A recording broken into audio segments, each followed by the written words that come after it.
কোথায় আছেন আমার প্রিয় মানুষগুলো? প্রিয় মানুষগুলোর জন্য প্রিয় খাবার। সবার আগে আমি মাছগুলোকে সুন্দর করে কেটে বেছে নিয়েছি। এটা হচ্ছে কালীবাউস মাছ। তারপরে হচ্ছে গোলমরিচের গুঁড়া দিয়ে সুন্দর করে, সাথে হচ্ছে লেবুর রস, কাগজি লেবুর রস দিয়ে একেবারে সুন্দর করে রসটা দিবেন। কালীবাউস মাছের একটু ঘ্রাণ আছে, সাথে হালকা হলুদ, সাথে হচ্ছে স্বাদ মতো লবণ, একটু সরিষের তেল দিয়ে সুন্দর করে মেখে রেখে দেবো। এটা হচ্ছে 20 মিনিটের জন্য রেখে দিলাম।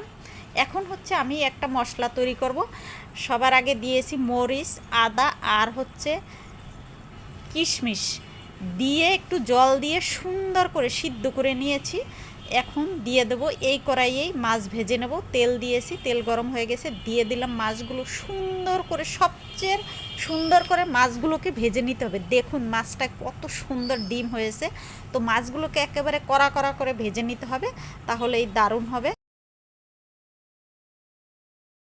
টমেটোটাকে পিস পিস করে আঠি ফেলে সুন্দর করে তেলে ভেজে নিয়েছি। সাথে একটু কাঁচামরিচও, 2-4টা কাঁচামরিচ ভেজে নেবেন। তারপরে ওই তেলেই দিয়ে দেবেন জিরে আর হচ্ছে এলাচ দানা, তেজপাতা ফোড়ন দেওয়ার জন্য।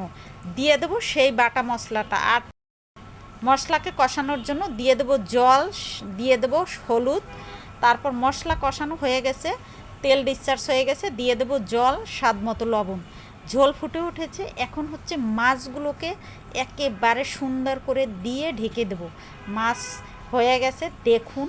শুধু একটু গরম মশলার গুঁড়ো আর সেই স্লাইস করা টমেটোগুলো এবং কাঁচামরিচ তেলে ভাজাটা দিয়ে একেবারে নামিয়ে নেব। ঝোলটা দেখুন তো কেমন হয়েছে প্রিয় মানুষগুলো, অসাধারণ খেতে, একেবারেই অসাধারণ। আর ঝোলটা যা হয়েছে না, দারুণ। তো আজকের দুপুরের আয়োজন এটাই।